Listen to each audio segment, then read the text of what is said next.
Welcome to Guide Guru. We hope this video helps. You begin by defining a specific goal, sales, leads, or traffic, and pick a KPI like CPA or ROAS to measure success. Once done, assemble your target parameters, locations, languages, audience segments, and device split, because targeting shapes cost and relevance. Make sure billing is set and landing pages are live with conversion tracking via Google Tag Manager or GTag. This first push prevents wasted spend and lets you launch with measurable intent rather than guesswork. Now you construct the campaign.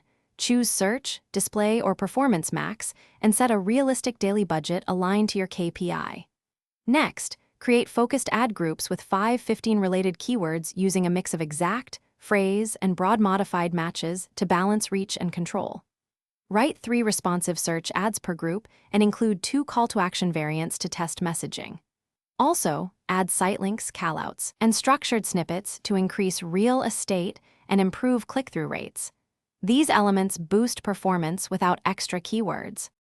Launch using an automated bidding strategy like maximize conversions or target CPA so the machine optimizes early.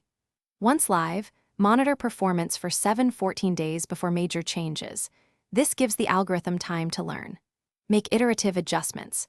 Raise bids on top keywords, pause low-quality ones, and improve landing page relevance to lift conversion rate. If things go wrong, start troubleshooting by verifying conversion tracking, reviewing disapproved ads, checking impression share and budget pacing. Thanks for watching. Consider subscribing if we helped you today.